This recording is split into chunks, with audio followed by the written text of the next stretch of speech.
you're dead. You want to rely on ability to survive. Terrible ban. I'm a bit worried for EHOME actually this draft. The draft is very wonky. Keen, isn't it? Yeah. But we said they had to have. EHOME's draft is really wonky. I have like what, core tiny, core tight?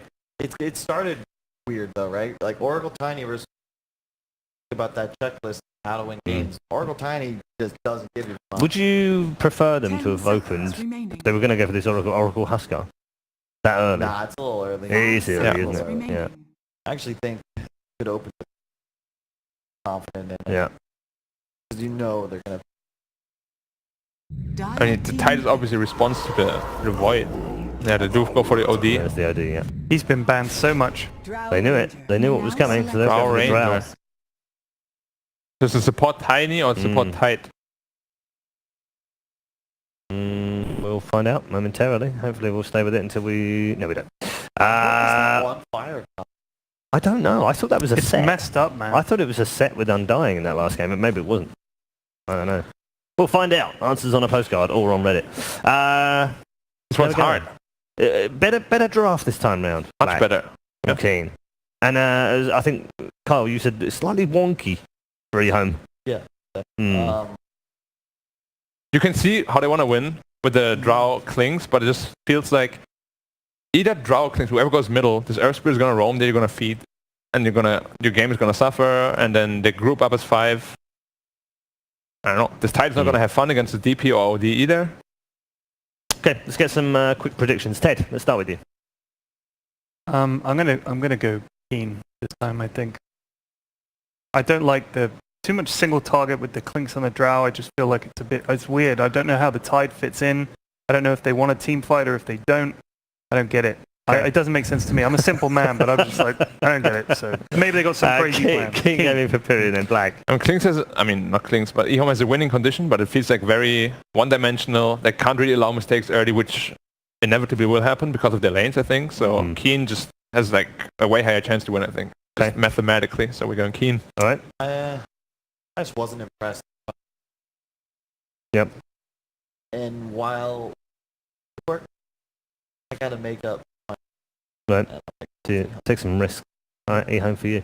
There we go then. 2 for Keen, 1 for EHOME. Carl taking a little bit of a risk there, trying to make up some ground. Let's find out from our commentators where they're going in terms of their predictions. Toby, you've got a little bit to step up with. You were bottom of the pack yesterday. Yeah. I had a lot of faith in teams I shouldn't have had faith in. Yeah. So which way round did it go this time? Did it go with faith? Literally.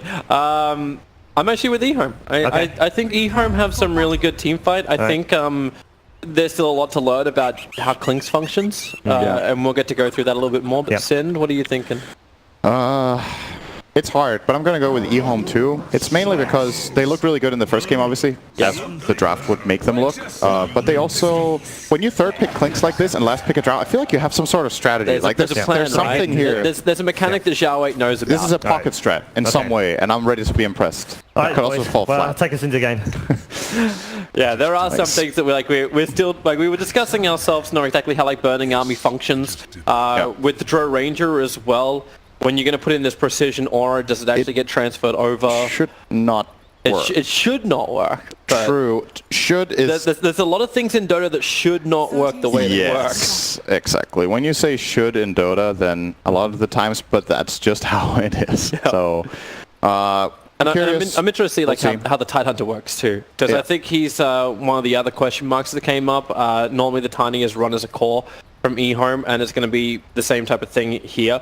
But then you have this Tidehunter into the off lane to be sorry, it's the combination the Tiny to toss in the Tidehunter just to make it so you can actually go this aura Tidehunter without having to go early blink daggers, and they're still again going to get 3 at the bounty runes. Yep, it's a good start for EHOME already.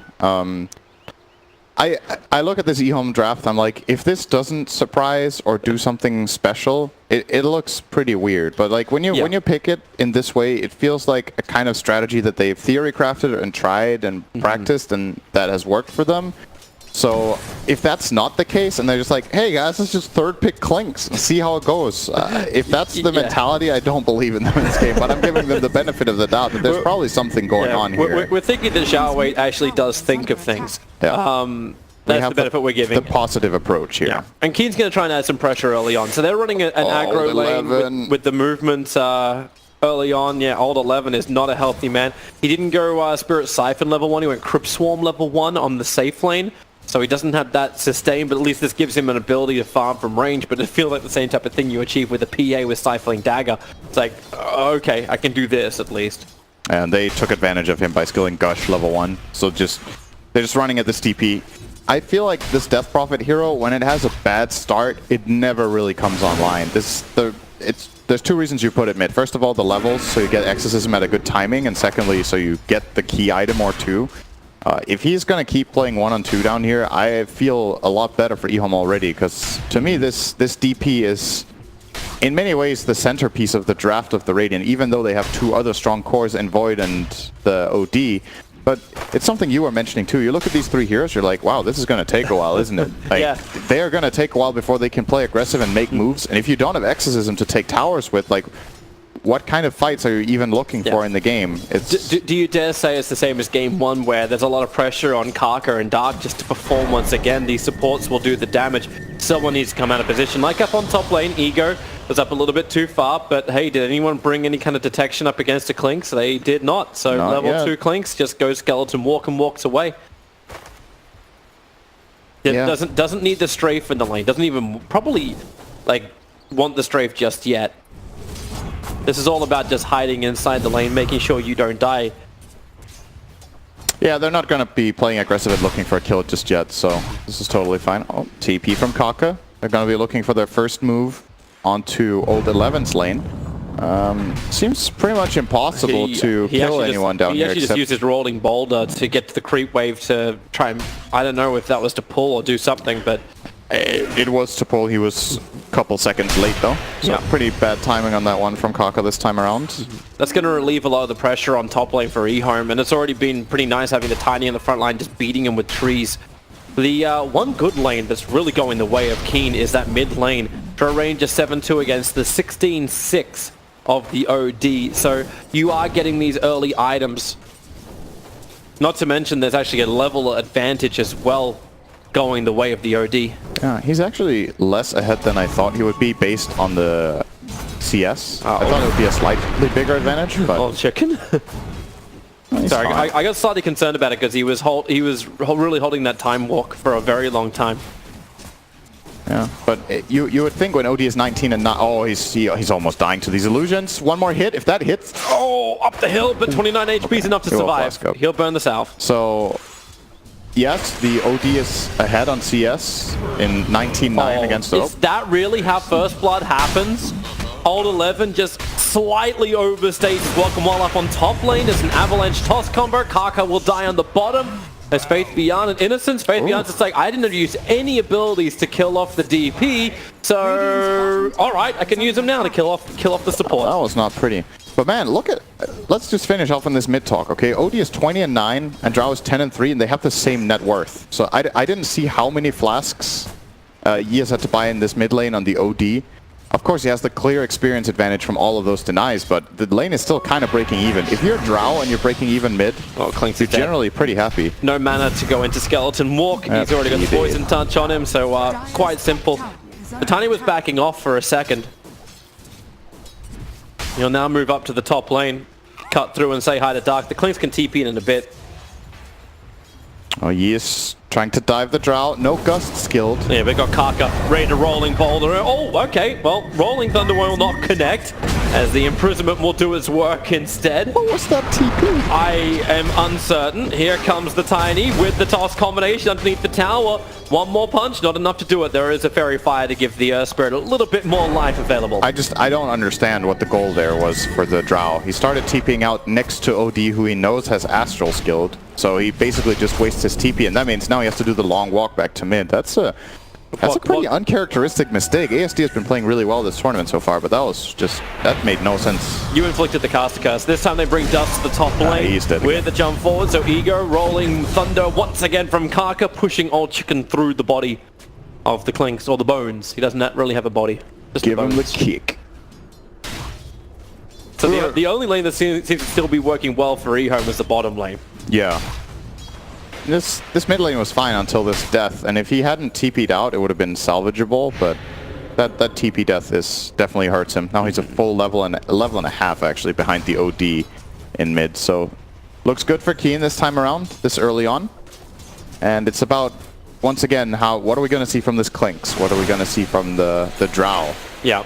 In this game, Old 11. I'm also wondering... Has 2 siphons. It's time to use them, buddy. No, it's time to die. Well, it's not time to use them, apparently. Mid lane, Rolling Thunder in once again. Not going to find his target. But soon enough, ASD is going to be level 6 on Drow, and then he's probably just leaving mid. He's going to go start farming Ancients, and then I guess they will give Clinks mid. And trying to get the kill over on this Tiny. Trying to juke it out in the tree lines now. The vision will be gone, but Innocence. He had a little bit of extra time thanks to Fortune's End, focusing onto Old Chicken, and he cannot jump away in time. Innocence has that nuke. Purifying that offlaner while in mid. Drow Ranger, the orbs will do the work, and Kaka gets solo experience. Thanks to the fact the OD just ran away with haste. Oh, Ego. He's running the obvious way, and Dark felt... Dark was like, is really? Oh, anyway, didn't find the kill there. So, bit of a trade-off, but like you said, Drow once again dying. Innocence will be the easier trade-off. Rolling Thunder. Okay, that's a little bit off target. Tiny is nearby, and now Kaka in a little too deep. Avalanche connects. Dark's nearby. He does have the Shallow Grave available, so he can keep Kaka alive just that little bit longer, so the TP can happen, and no stuns available. They cannot get the damage. Okay, I almost want to follow that Burning Spear globally as it goes through over the top tier 2 tower. Whee! Yeah, it's still going. It's still going. It's still going. Is it going to deal 1,000 damage? It does not deal 1,000 damage, Kaka. So Drow got 6, and that means bye-bye mid lane. He's just not going to play there anymore. Probably will give it to another core or a support, and he wants to play his Ancient area. Obviously farming these Ancients every minute with the marksmanship. Yeah. It's just way more effective. He gets more GPM by not laning, effectively. So if somebody else can take this lane, that'll be great. The problem is, who are you really going to send against this level 7 OD? You can't put your Tide there. He's going to lose that lane. You can probably put your Oracle in there. Oracle could just sit there and just siphon experience. Maybe Clinks can actually play that lane with Strafe. But that's not really what you want from your Clinks. In fact, that's exactly what they're not doing with their Clinks. The Ravage comes through. Even clips Kaka on the side. They have the Observer Ward down. But with the reveal of Ego and the earlier damage, okay, Faith Beyond, they're going to jump in, thanks to the OD coming in. But then again, the kick, Faith Beyond actually goes further away into safety. As the OD imprisonment comes out, Oracle actually purges out, but there's no way to survive against that OD. Just continues to run at him. And the rest of EHOME at Bale, they're already going to Shrine. Innocence was too fast. He knew that poison was coming. He purged it before it landed. He got poisoned and died. I don't know if he would have lived, as Oracle, obviously not the fastest hero, and OD has those Tranquil Boots and Lace, but that was kind of funny to see. Sometimes when you're so well prepared... Keep your eyes up on that top lane with the Gust connecting and that never-ending Avalanche. Looks so weird as Faceless Void continues to try and time walk out. It's a much better spell against Void than the old Avalanche, for sure. It's a great change for him in that matchup. Drow is going to quickly just peek. My god, I keep looking at Drow Ranger and thinking that Huskar's in the game. Yeah. it's actually really, fire today. It's really off-putting. Oh no, I guess. Hello, Innocence. He's found a couple of non-friends, so here we go once again. Imprisonment up. Ego's wondering if he wants to get involved, but that's still a level 5 Clinks. He doesn't want to get involved in these engagements. Yeah.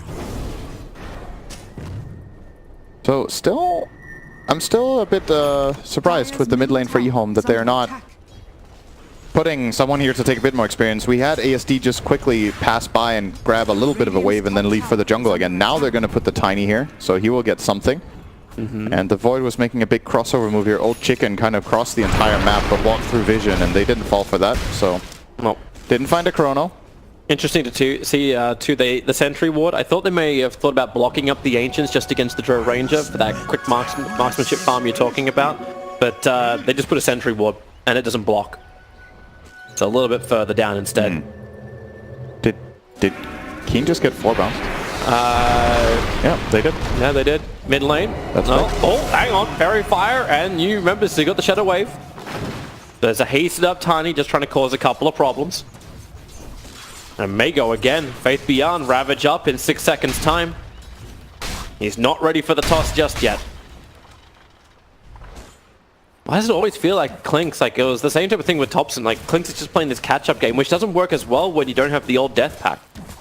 Yeah, in Thompson's game even, he was winning his lane and was high level. This time around, it's a low level Clinkz that lost his lane. I don't know, I'm still waiting on this like big surprise of something that's going to be amazing. Gave them the benefit of the doubt. So far, I'm not really seeing it, but... Well, top lane, they're going again onto Oracle. Nice, dude. OD Kaka could just body block up Innocence to get that kill. And on bottom lane, the gank that was attempted by Tiny, he was sitting right underneath an Observer and Sentry Ward already placed down by Keen. So they see them coming from a long way away. They're going to try to ravage Old 11 in mid again. Same play, Clinkz plus Tide. Yeah, that's a no trade-off though. here. Like they're losing their tier 1 tower on top lane, so even if they find this... Good scan from Old 11 here. They're looking... Clinkz actually gets connected on by the Crypt Swarm. That's a very good read on that scan. That play fails.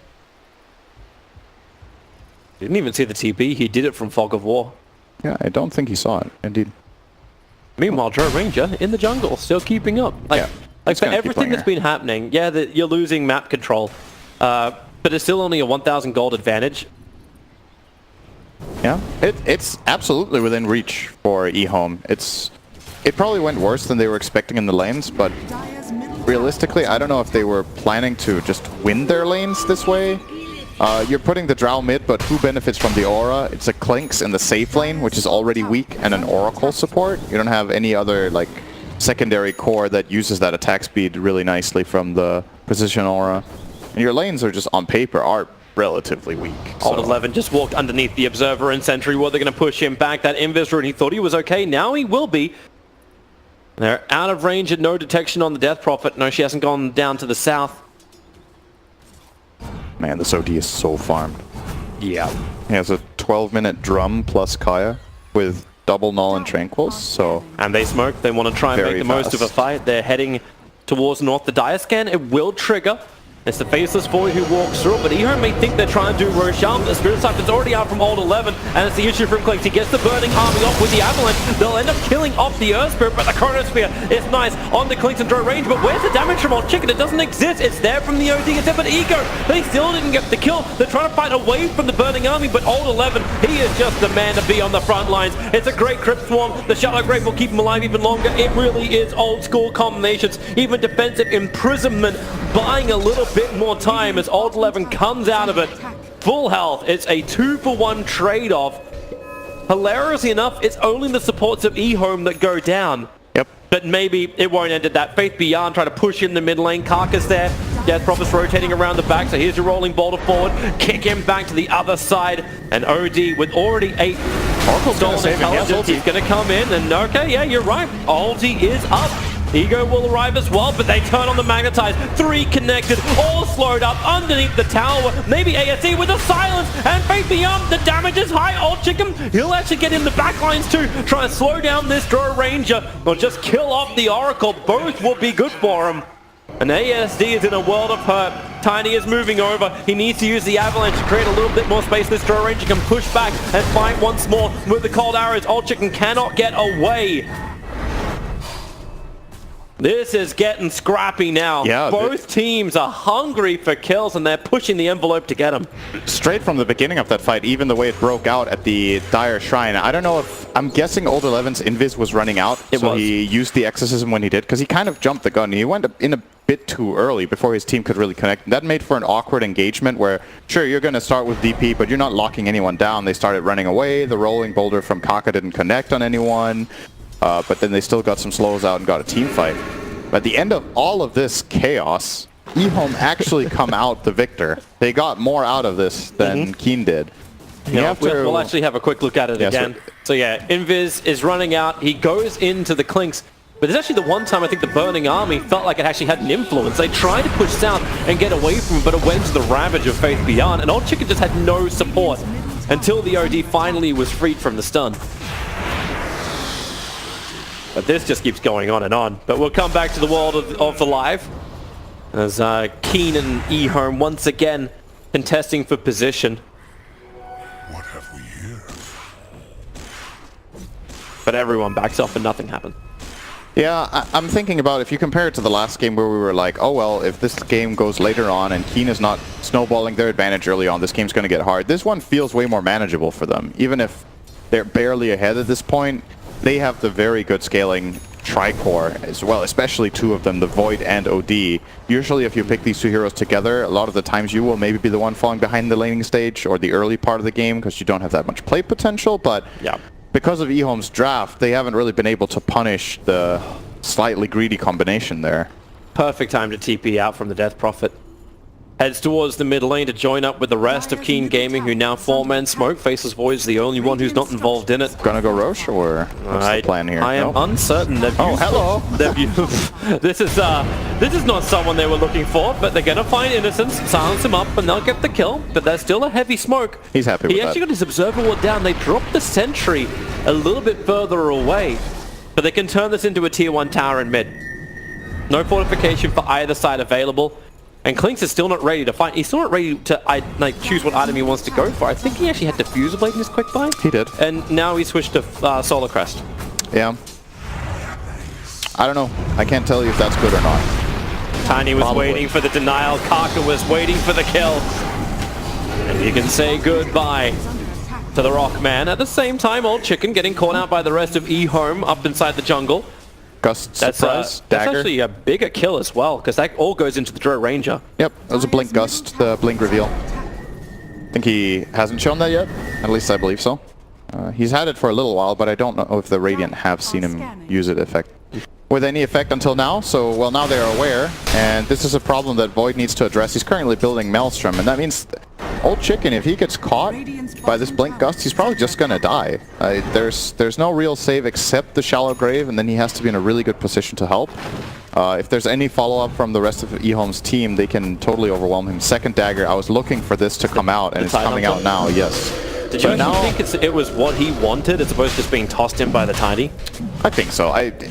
Being tossed in by Tiny, it's like a gimmick, you know? There's no guarantee you have a good target to toss on. They smoke up on the hill. This blink reveal from Faith Beyond could really start to hurt Old Chicken. Watch that Chronosphere appears. The blink, they go into the back lines. 3 heroes hit, and the Burning Army will take the high ground position. Not to mention the Chronosphere is out on ASD. They want to find this kill. Triple buyback, and you got the Drow Ranger way too deep underneath the tower, but that's why Innocence there, trying to keep him alive with a false promise. Maybe Dark will die. The Burning Army is still there too, but you've already lost your Drow Ranger. No way to survive this. EHOME is backing up. They've committed every big ability they've got. And Keen Gaming looking for more kills, but they also came here to start Roshan. Drow Ranger will buy back. Innocence, this will be a big catch inside the mid lane. No way to back off. Dead for 30 seconds. And Tiny's looking for his own target. Over towards Kaka. The triple avalanche. All 3 hit. That's why defensive imprisonment has to be used by the OD. But Drow Ranger, the position is way too good. But the Eclipse is even better. The arrows flying thick and fast. But where's the damage? Now it's there. But Old Chicken closed the distance on the Drow Ranger. But that's why Klinks is there as well. With the help from Faith Beyond. It is Keen Gaming losing 4. And it will be 5 Dark. He's going to shallow grave up for a second. These attacks looking to go up the hill. Faith Beyond doesn't want to give it up just yet. But when Old 11 is already back to the world of living, they know they have to retreat. Roshan about a third health, almost 50%. They wonder if they can complete this in time. Roshan was enjoying the view. He's just been watching this fight the whole time and healing up. It looks like EHOME will be grabbing this with their medallion on Klinks. That was 8 kills for EHOME. There was 3 buybacks in total for Keen. Great fight from them. Honestly, the thing that really makes this is the engagement. Getting this triple Ravage with the blink that they don't know that Tide has a dagger, so there's a lot of surprise coming out here. The blink Ravage, they get the Drow in the backlines too to kill off the OD, and that means this Chrono instantly though. It takes time. This Chrono doesn't do anything really because the core that's supposed to deal damage in the OD died beforehand, so they didn't really get the type of fight that they were looking for. As in live, we do find 1 kill here for EHOME with. It's just a roaming dazzle. Yeah, we can keep just a roaming dazzle. Nothing new here. We can keep watching the big fight though, but yeah. This is when they just push it a little bit further, and Karka's like, it looks really good to actually go into Oracle, but Oracle delays them at the start. Oh my god. Sorry, I was watching live. You watch it live? He blinked Gust of the Void, he was like, uh-oh, this ain't good. He TP'd out, and the rolling boulder was just right in front of his nose when he got out of that, so that was pretty close. But, well, at the end of all this, EHOME, they grab an Aegis. Their Drow is now clearly top net worth. Has been picking up this Yasha on the Drow, so keeps scaling. Level 18 is inbound. Lots of more damage from that, obviously. Faith Beyond, Ravage gonna burn, and so does Old 11. But once we start to see that burst power damage that we remember from the Clinks of old, just ripping apart the Death Prophet. Obviously, when you hit him with a level 3 Gust, there's not a lot of armor on that Death Prophet. His Burning Army hits super hard. Oh, and what a hit in the back lines. Tiny gets a big avalanche toss out, but that's why they get the buyback out from the Death Prophet. That's 4 buybacks in the span of just a couple of minutes for Keen Gaming. That's why they look to get a couple of kills in return. Tiny being isolated. They're chasing down Innocence. They want 2 of these kills. Try and keep both of them in the camera shot, but it's very, very difficult. Tiny, with a quick toss away, creates some space, and because they've all come back, Oracle was able to survive. It'll only be one of the 2 heroes that Keen were chasing that will die. EHOME was very happy with this. They got a core buyback out of the DP, and all they lost was a Tiny. So they still have their Aegis. Sure, they didn't get this mid tower, but it's super low. And things are just progressing for them really nicely right now. They did finish off the tier 1 tower on bottom while that was happening, so they do actually still claim one of them. But that mid tower is kind of going to be denied by Keen, but they don't want to yet. They're on the hunt. When the smokes are off cooldown, they're going on a hunt. 3 men together. Chronosphere is ready. And Innocence, really? How many times can he actually break their multi-hero smoke and just die for it? It doesn't matter. Like, this is the solo play. I die and we lose nothing of value. This one is a bit better for Keen than the last time they found him, because this time they found him in the enemy jungle and they're actually getting an objective out of it. They get this bottom tier 1 tower. I'm not sure if EHOME were interested in defending this with their current position on the map anyway. They're just running towards the mid. They take the tier 1 tower before it can be denied. Now Old Chicken. Well, he wants to try and do something. There is no TP scroll available for the Tiny, but Kaka Rolling Thunder is going to be dodged. Tiny's just trying to buy more time. DP's coming in. Dazzle's coming in. All right, this is how you chip a rock. Okay, he died. But how much are they having to commit to get these kills? Like, it's a Tiny or the Tidehunter goes in, and then you think you've got the kill, and in a team fight, you then got to deal with a false promise. Yep. They're making some good space for their Drow mainly to farm, and kind of Clinks has managed to find himself somewhat of a game. Love seeing the medallion pickup that he did go for before the defusal. We saw how useful it is for the single target kills. Obviously makes his ultimate a lot stronger, just the damage that comes out from those, from the Burning Army. He amps up his Drow. They have the Gush minus armor too. There's a lot of good minus armor synergy in their lineup. This is one of those moments where maybe you wish at times you had the old Dazzle ulti. Yep. Having Weave right now would surely be great for the Radiant, but they don't really have any plus armor in their lineup. Whoever thought of the name Bad Juju? Bad Juju. That sounds like something that Slacks wrote. I don't think he knows sophisticated words like Juju. Okay. Okay. Four heroes from EHOME, all smirked up, looking for their own opportunity. The Drow Ranger will reveal herself, and this is bait. This is so obvious bait. They know the shields are up. The Death Star is operational. Oh, they do not want to fight this. They saw him for a moment. Clinks is trying to find him. They want a ward. It's like, yeah, can we put a ward on the hill? Did anyone bring a ward? Anyone? If they had a ward there, they would have probably killed the Void. They could have warded that high ground. They would see him with the flying vision here. Now they have it, but he's out. Fortification's going to slow down. Oh, that's a Radiant ward. Never mind. Yeah, that's the other way around. Yep. No one brought a ward from EHOME. They actually they did bring one, and they put it inside the Radiant jungle. Yeah. Next to the sentry. They're not really using it though. They placed this ward, and now they're kind of backing off. If they go for the tier 2 tower on bottom lane, then it will be more useful for them. For sure. And with a double damage rune on the Clinks, you can definitely feel like they want to hunt something. Yep. At the same time, though, they're kind of waiting on their tiny dagger. It's going to make things a lot easier, and he will be grabbing that now. Finally, Jianming will get it. Be, like, how fast can Ego kill the bottom tower? Hey, that fast. Boom, boom, boom, boom, boom, boom. And there's no fortification, so they can't even like cancel any part of the strafe. All right, yeah, that fast. Holy shit. Now that's a sophisticated phrase. That was very quick. And 2 bounties. Remember, that's no death pact, and that's a 1,000 HP hero.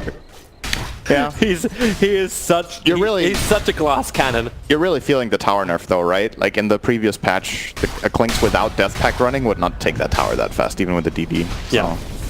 But Oh, he grabs that. That's nice for EHOME. They traded evenly on bounty runes. Keen Gaming, you see them grouping up as 5 a lot on this map, while Drow is just farming on her own. So EHOME kind of being more effective with the resources that they have. They're just farming extra compared to... It's more efficient. Simply. They're just getting more out of the map right now. Not a lot, but it adds up over time. Like, Drow is increasing the gap. Now it's 3,000 gold down to the OD. Just 5 minutes ago, it was about 1k. It's actually amazing how fast Drow can move between the camps as well. Like there was always the old, like, I build a Yasha so I can move between camps quickly. Now you got Hurricane Pike and a Blink Dagger. He's she very can just jump from one to the next, and because you've got Warcraft 3 style, the 40% chance, which was even higher than Warcraft 3, you can just rip through camps. The new marksmanship is a farming machine. Yeah. It really is. It's like, well, I don't need cleave. It's got this single target. I always felt it was weird though. Like you can jungle draw once you hit 6. It always feels odd. Yeah. I mean, when you think about it beforehand, people were actually doing it as well. Maybe not necessarily at level 6, but Drow was still playing the Ancient Area with her walking straight into them. Around the trees, he'll have to BKB pretty early, looking for the fight. Thought about the Exorcism, but hasn't found the target he wants. Now they'll find Drow Ranger. Karka moving forward, the Yule Scepter up for Faith Beyond. He comes in with the Ravage. He'll clip the supports, but not the core just yet. The TPL for ASD, well, he'll cancel it and then just burn the Mana Star. They know it's time to fight, and Old 11 is way too deep with no support. Dark cannot get through the burning army. It's just a perfect line battle, and even the OD tossed back up on the top lane. His BKB will now be burned. Let's go with the Eclipse just to get the kill onto the Tiny. Blinks will be coming off cooldown. He begins to TP out. Now they find him, and now they kill him. Dazzle, the sole survivor of Keen Gaming. That's the fight that EHOME was looking for. I hope we get a replay of this where you can see how much work Tiny actually did. The reason this fight was so easy for EHOME was that Tianming on Tiny, actually, he just ran in and zoned OD. He tossed OD, he avalanched OD, he just distracted OD pretty much the entire fight. Like 10 seconds he was keeping OD busy on the left side. You're seeing it here. So he starts out going on this Death Prophet, and now he's just running after the OD. He's waiting in the trees for now.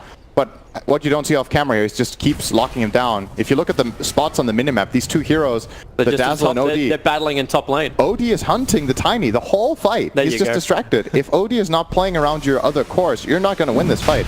It's very important for Keen Gaming's lineup that their cores are in range of each other. If they play 2 different fights and it gets scrappy like this, Drow and Clinks are going to win every time. These two heroes' weakness is the 5-man, and you want to come back live in just a second. Karka, he's going to look for the Rolling Thunder in to see if he can claim it. No, well, that's just disappointing.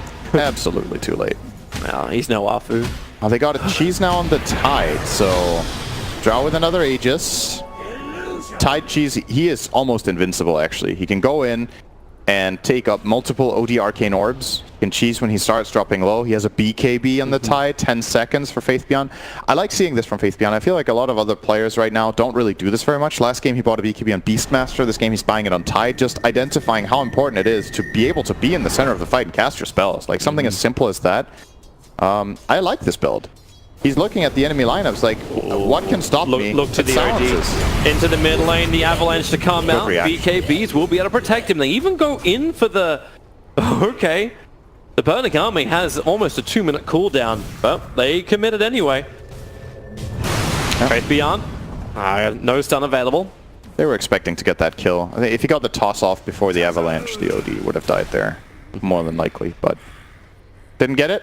Quick reactions from... Yeet. Yep, means the BKB is down for the moment. Another 40 seconds on the sideline, and remember with the Aegis Immortal, this is when EHOME kind of want to go up. They've still got Ravage available. Burning Army, well, it's Burning Army. Like, oh, we actually got him! See ya! Pick him up, throw him back. Another BKB having to be burnt. Old 11 barely survives the Faceless Void, however, on bottom lane. Soloed up by the Clinks. He didn't get away. You time walk, but then the Clinks just blinks along with you. Wait, how did he not get away? He has Chrono and BKB on Old Chicken. I guess he thought he was going to live anyway, so he didn't want to expend any of his key cooldowns. And Ego is just like, thank you very much, I'll grab that kill if you don't want to use any cooldowns for it. I'm wondering if he actually had enough mana for Chronosphere. Either way, Ravage, and this may just be the game. OD is dead for 54 seconds. Caught napping. They can start ripping through this base. Radiant's middle tower has fallen. Yeah. They're getting destroyed, Toby. This is... Yeah. I mean, it was better than game 1, and this was... game 1 was 26 minutes, but this is... They have just been overwhelmed. This escalated quickly. Yep. Very quickly. Very great way of saying it. This game escalated very quickly. From even for about 20 minutes to boom. They're smoking. They're going to try and make some level of play here. Remember that Chrono was up and there's 4 heroes just sitting there. Oh, Chicken, but look at them split! A full Delta! And the BKB from on Chicken, well, it's not going to do much. They already killed off Dark in the back lines. As it was EHOME, they saw it coming. This Battle through the Burning Army is back up again. Chrono Spear on the draw range, but no one pushes them back out. Throws back into fighting condition. Tiny was the only one caught in at the end of the day. That's the game. There is no way back from this. You can have your ears rumble from the magnetize, but King Gaming call it. EHOME, they will 2-0 King Gaming and advance in the winners bracket. Yeah, they flat out they play better. I think there's a couple of key moments to look at for the panel in this game with just the position of heroes. Like, yep. You want to go EHOME managed one again? Yeah, EHOME just managed to find better position in fights with their heroes relative to each other. Like, they're in range, they're able to support each other, help each other with spells, and on then you look at King Gaming's fight where you have an OD just chasing a Tiny off the side of the fight.